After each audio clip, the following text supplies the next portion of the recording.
Bonjour Anissa. Bonjour. Et aujourd'hui, c'est un programme assez incroyable où finalement on défie les lois de la physique. On reste très scientifique là. Ah, c'est très scientifique, effectivement. Pour cela, on part en Norvège. On zappe jusqu'à la chaîne NRK1 et on s'arrête donc sur cette émission qui s'appelle Med. Je vous la fais en français directement. Au gentil. péril de sa vie, c'est mieux. On simplifie la tâche.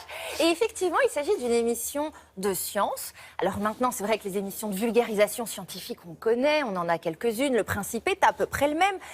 On part d'une théorie scientifique, d'un fait scientifique, et on va jusqu'à la preuve irréfutable. Au passage, en général, moultes expériences viennent appuyer le fait scientifique pour montrer que les choses sont telles quelles. Donc c'est une émission de démonstration. C'est une émission de démonstration, exactement, sauf que là où c'est différent cette fois, c'est que le savant fou qui veut tester les lois de la physique, n'est pas un savant fou, mais un jeune animateur, plutôt athlétique, plutôt beau gosse et totalement féru de science.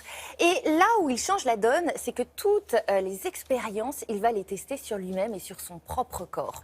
Pour cela, dans chaque épisode, il nous emmène dans des paysages absolument sublimes. On visite la Norvège en même temps. Tout est filmé avec un côté très très cinématographique, donc c'est très enchantant. Et à chaque fois, donc, il va partir d'un fait, d'une réalité physique, et il va la démontrer jusqu'à la tester sur lui-même. Alors, par exemple, eh bien, un exemple en image. Kan du holde den? Og holde hardt? Tenkte jeg henge den her. Den vil jo selvfølgelig falle til bakken. Sprekker. Ja. Hvis ikke det er plast. Det er bare én måte å finne ut på. Tør du å slippe det? Nei, jeg vil ikke det. Jo, kom igjen da. Slipp. Nei, jeg vil ikke. Kom igjen da. Seriøst? Ja, Vil du at jeg skal gjøre det? Jeg rydder opp.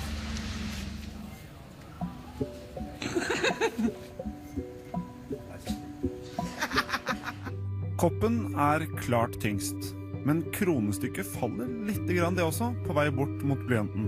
Og det gjør at det treffer under og begynner å snurre rundt og rundt. For hver runde blir tråden litt kortere, og til slutt har mynten låst tråden rundt blyanten. Og koppen, den stopper i stedet for å knuse. Jeg ville ikke ha gjort det hvis jeg var deg. Vil ikke? Nei.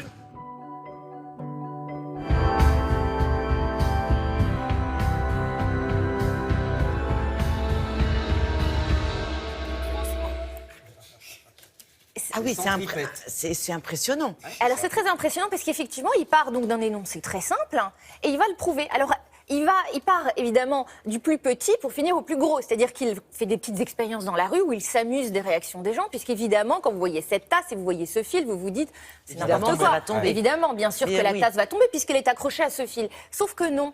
Et en fait, il y a effectivement un énoncé physique qui vous explique que, a priori, eh bien, le fil va tourner, la tasse ne tombera pas.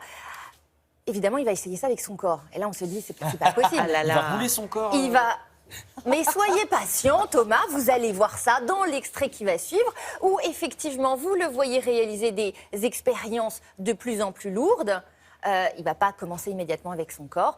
Il y a différentes étapes et je vous propose de le découvrir immédiatement. Ah, volontiers.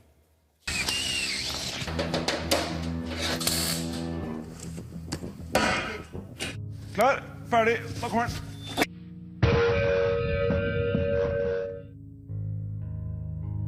Jeg har en idé. Vektforholdet mellom mynten og koppen er 1 til 14. Altså koppen veier 14 ganger mer enn mynten. Så hvis jeg også gjør det med vektforholdet 1 til 14, jeg veier 14 ganger mer enn det som henger i andre enden av tauet, så kanskje det kan være noe.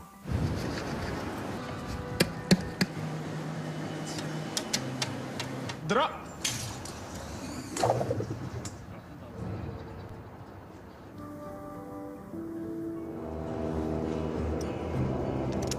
Da slipper vi kula. 3, 2, 1.